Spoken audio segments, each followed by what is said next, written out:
నిన్ను ఆశీర్వదించాడో, ఏ దేవుడైతే నీకు వాగ్దానం చేశాడో, ఏ దేవుడైతే నీకు భద్రత ఇచ్చాడో, ఏ దేవుడైతే నీ వెనకాల వచ్చాడో, ఏ దేవుడైతే నేను తిరిగి తీసుకుని వచ్చాడో, ఆ దేవునికి నువ్వేం చేయాలి? ఇప్పుడు ఒక బలిపీఠాన్ని కట్టాలి. అంటే బలిపీఠం అనుభవంలోనికి రావాలి. అప్పటి వరకు కూడా అబ్రహాము బలిపీఠాలు కట్టాడు, ఇస్సాకు బలిపీఠం కట్టాడు, కానీ యాకోబు జీవితంలో ఒకరు కూడా బలిపీఠము కట్టలేదు. కాబట్టి చూడండి, ఇక్కడ 20వ వచనంలో కూడా 34వ అధ్యాయంలో కూడా కట్టాడు బలిపీఠం. కట్టి దానికి ఏం పెట్టాడంటే ఏలోయి అన్నాడు. కానీ ఎక్కడ బలిపీఠం కట్టాడు? ఎక్కడ కట్టాడండి? షెకెము దగ్గర కట్టాడు. మాట ఇచ్చాడు. ఆదికాండం 28వ అధ్యాయంలో ఎక్కడ కట్టని చెప్పాడు? బేతేలులో కడతానని చెప్పాడు. ఎక్కడ కట్టాడు? షెకెములో కట్టాడు. కాబట్టి షెకెములో కట్టినది బలి అంగీకరించబడి రాయబడలేదు. దాన్ని దేవుడు పెట్టాడంటే ఎలోహి ఇశ్రాయేల్ అని అర్థమేంటి?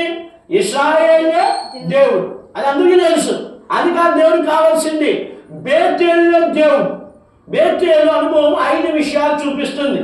దానికి ఇక్కడ చూడండి, ఇక్కడ యాకోబు జీవితం మనం చూస్తే చూడండి 9, 10 వచ్చిన 15, 30. యాకోబు పద్దనరాము నుండి వచ్చుచుండగా దేవుడు తిరిగి అతనికి ప్రత్యక్షమై అతన్ని ఆశీర్వదించారు. 10వ వచనం.